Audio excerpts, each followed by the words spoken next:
Maraming fans ng Tambalang Ekunin ang nagbunyi matapos mapabalitang muling magsasama sa isang proyekto ang real-life couple na sina Jericho Rosales at Janine Gutierrez. Matatanda ang huli silang napanood na magkasama sa sereng Lavender Fields.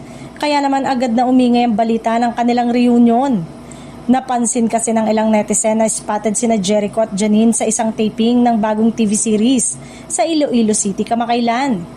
Bagamat wala pang opisyal na anunsyo tungkol sa proyekto, mabilis itong kumalat online at nagdulot ng excitement sa kanilang supporters. Mas lalo pang naging intriguing ang proyekto ng mapabalitang kabilang sa cast si Yen Santos. Dahil dito, inaasahan ng marami na magiging matindi ang aktingan sa serye, lalo na't pawang award-winning actors ang bubuo ng pangunahing cast. Sa katunayan, may iisang malaking koneksyon ng tatlo. Lahat sila ay kinilala ng Gawad Urian. Si Yen ay nanalo bilang Best Actress para sa pelikulang A Faraway Land noong 2022. Habang si Janine naman ay tinanghal na Best Actress noong 2020 para sa Babae at Baril.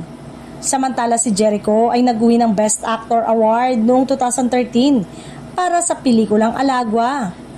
Dahil sa kanilang mga tagumpay sa larangan ng pag-arte, inaasahan ng fans na magiging puksaan sa husay ang bawat eksena ng natural na serye. Marami ang nagsasabing isa itong dream cast at casting cup dahil sa kombinasyon ng kanilang talento at karisma. Gayunpaman, may ilan ding umaasa na kakaibang magiging takbo ng kwento. May mga netizen na nagkomento na sana ay hindi ito ang maging katulad ng temang inilahad sa halik o maging kapareho ng kanilang naunang proyekto, kundi maghatid ng panibagong istorya na tiyak na ikatutuwa ng mga manonood.